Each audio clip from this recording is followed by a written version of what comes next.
বেলের শরবত বানাতে বেলটাকে ফাটিয়ে তারপর ভেতরের সব জিনিসগুলোকে বার করে নিতে হবে।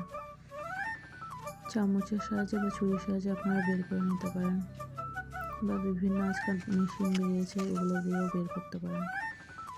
বের করার পর এটাকে অল্প মেখে তারপর পরিমাণ মতন অল্প করে জল দিয়ে মেখে নিতে হবে। মেখে তারপর ছাঁকনি দিয়ে ছেঁকে নিতে হবে। একটুক্ষণ পর আরও জল দিয়ে দিয়ে একদম লাস্ট দেখবে সব রস বেরিয়ে পড়বে, তার মানে এটা হয়ে গেছে। আর আপনারা যতটা ঘন খেতে চান ওই হিসেবে জল দেবেন। পাতলা করতে চাইলে আর একটু জল বেশি দিবেন। তাতে গুড় দিতে পারেন, চিনি, লবণ, বিট নুন আপনাদের ইচ্ছে মতন দিতে পারেন, স্বাদ মতন। আমি এখানে সব কিছু দিয়ে ইউজ করে দেখেছি। Thanks for watching.